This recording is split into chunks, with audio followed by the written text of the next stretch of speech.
Hello students, welcome to free online classes by CKS academy. आज मैं इस video में क्लास 10th इंग्लिश बुक का पहला चैप्टर लेकर आया हूँ, जिसका नाम है द पेस फॉर लिविंग। इस चैप्टर को मैं आज आपको इस वीडियो में पढ़ाऊँगा और इसको समय की चूँकि सीमा है तो बहुत ज़्यादा लंबा वीडियो नहीं बनाते हुए छोटा ही वीडियो बनाएंगे और इसका 2-3 पार्ट में कोशिश करेंगे इसको बनाने का, ताकि आपको देखने में ज़्यादा असुविधा ना हो और धीरे धीरे आप पढ़ सकें। चलिए आज का स्टार्ट करते हैं। The pace for living. The pace for living जो कि इसका शीर्षक है, मतलब जीवन की रफ्तार। तो इसके जो लेखक हैं, ऑथर हैं, वो R.C. हचिंसन हैं। हचिंसन। आप इन जो भी आपको पढ़ने में दिक्कत हो उसको 2-4 बार रिपीट करें इसको, तो आपको पढ़ने में समस्या नहीं होगी। द हचिंसन इसके लेखक हैं, मतलब राइटर हैं। चलिए सबसे पहले हम जानते हैं R.C. हचिंसन के विषय में, जो कि इसके ऑथर हैं। R.C. Hutchinson, A British novelist, exhibits an exceptional flair for touching the sensitive issues of the contemporary society with all its contradictions and paradoxes। मैं साथ ही साथ आपको इसका मीनिंग भी, जो डिफ़िकल्ट वर्ड्स मुझे लगेंगे उसका मैं बताता जाऊंगा। आप एक नोटबुक अपने पास रखें और उसमें उसका मीनिंग लिख लें और उसे याद करने का कोशिश करें। तो R.C. हचिंसन एक ब्रिटिश नॉवलिस्ट यानी कि एक ब्रिटिश यानी अंग्रेज उपन्यासकार थे। एग्जिबिट मतलब होता है दिखाना, और फ्लेयर मतलब होता है स्वभाव। सेंसिटिव मतलब होता है संवेदनशील। इशू मतलब होता है मुद्दा। कंटेम्पररी यानी समकालिक। और कंट्राडिक्शंस का अर्थ मतलब होता है अंतः विरोध। और पैराडॉक्सेस का मतलब होता है विरोधाभास। तो कुल मिलाकर R.C. हचिंसन अपने रचनाओं में उस समय के समाज के सभी अंतर विरोध और विरोधाभास के साथ संवेदनशील मुद्दों को प्रस्तुत करते थे। ये इसका सरल भाषा में अनुवाद हुआ। In the pace for living R.C. Hutchinson captures the agony of modern man. Agony मतलब पीड़ा।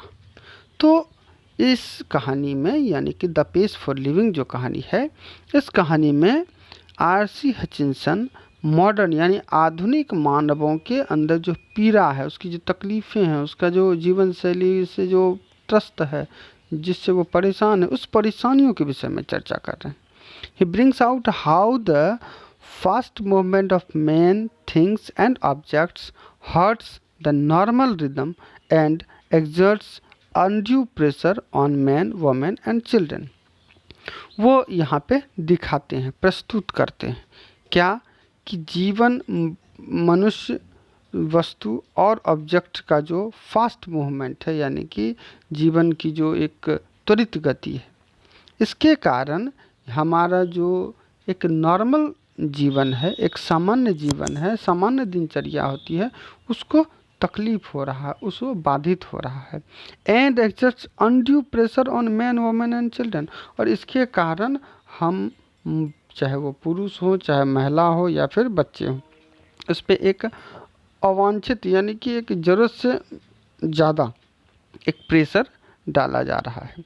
जैसे इसको हम नॉर्मल भाषा में समझें कि हम ये कह सकते हैं कि जो जीवन की रफ्तार है आज बहुत तीव्र हो गई है। जैसे कि आप जानते हैं कि आपको किताबें पढ़ना होता है, पहले फर्स्ट डिवीज़न में काम चल जाता था, अब रिज़ल्ट बेहतर करना होता है कि 80% लाओ, 90% लाओ। अब 90 ले आएंगे तो आपको कहेगा 95 लेके आओ, 95 ले आएंगे तो 99 लाओ, 99 वाले को टॉप करो।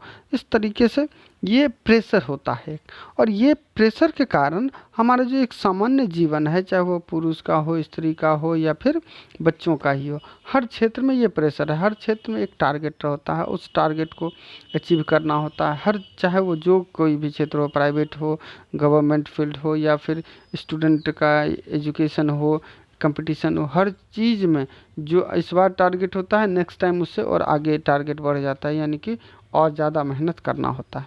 इस तरीके से एक प्रेशर बना हुआ रहता है।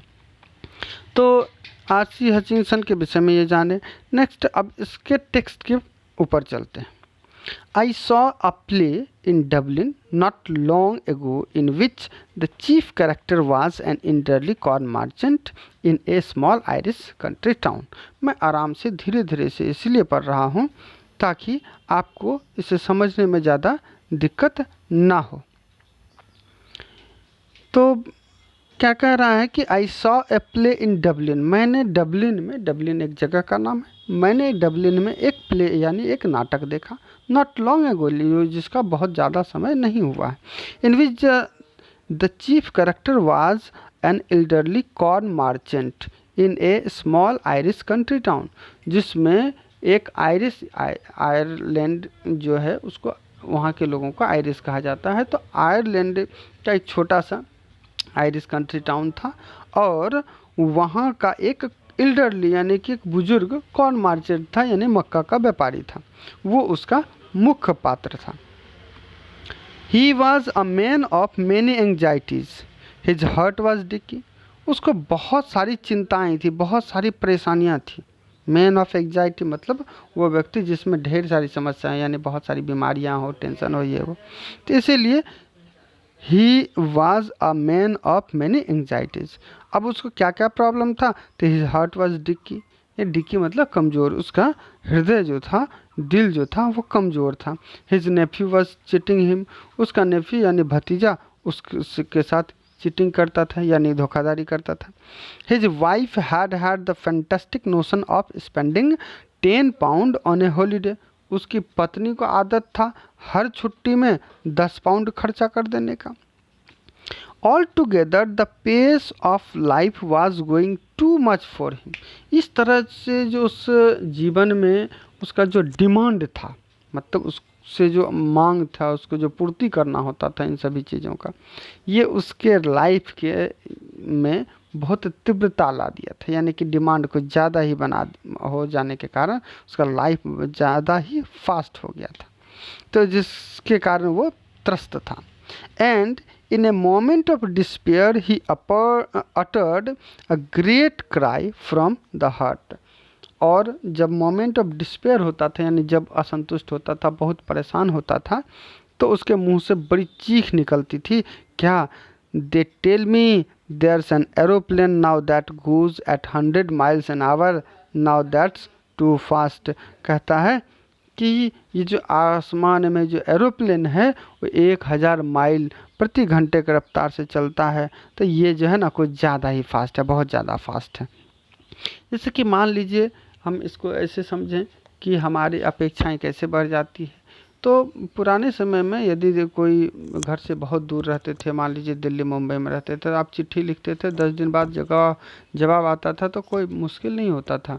तो अच्छा भाई चिट्ठी मिला होगा, फिर वो आएंगे, कभी कभी तो जिस उपलक्ष्य पे बुलाया जाता था वो प्रोग्राम भी समाप्त हो जाता था।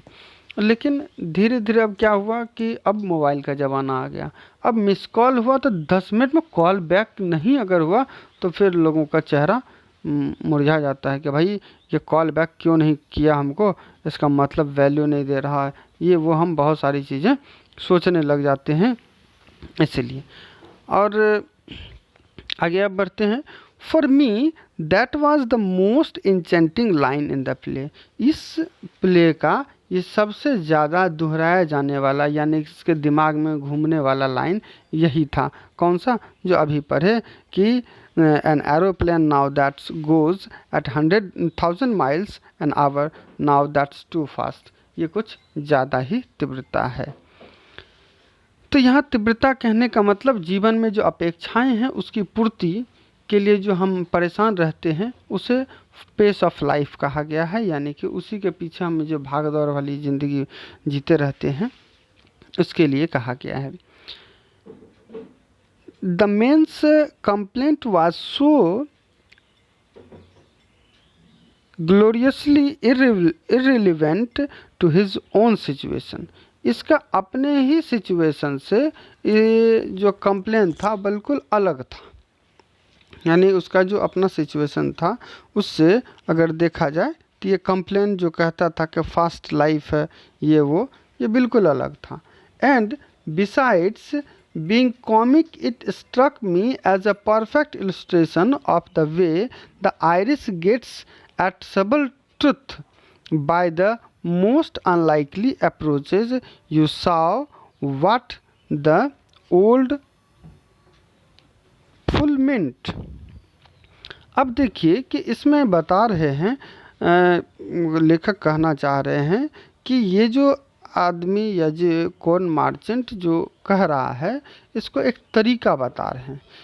कह रहे हैं क्या कि आयरिश लोगों का किसी भी चीज़ का अच्छा विवरण करने के लिए, इलस्ट्रेशन मतलब उदाहरण, तो परफेक्ट उदाहरण प्रस्तुत करने के लिए या एक कठोर बात को किसी के समक्ष प्रस्तुत करने का ये कॉमिकल अंदाज होता है कि मजाक मजाक में किसी चीज़ को बहुत सहज भाषा में बोल देते हैं, आराम से बोल देते हैं, जो बहुत ही महत्वपूर्ण बातें होती है, और इस तरह से हम एक कठोर सत्य को दूसरे के सामने रख देते हैं। ये आयरिश लोगों का तरीका होता है, और यही चीज़ वो बेवकूफ़ बूढ़ा ने की, यानी कि यहाँ पे उसे ओल्ड फुल मिंट मीन्स कि वो बेवकूफ़ बूढ़ा जो है वो भी ऐसा ही कहना चाहता है, ऐसा ये ऑथर कहते हैं। क्योंकि यहाँ पे ओल्ड फुल कहा गया है, क्योंकि वह सीधे तरीके से बात ना करके कुछ घुमा के बात किया था, इसीलिए ऑथर गुस्से वाले शब्द का प्रयोग उसके लिए करते हैं कि this you saw what the old full meant.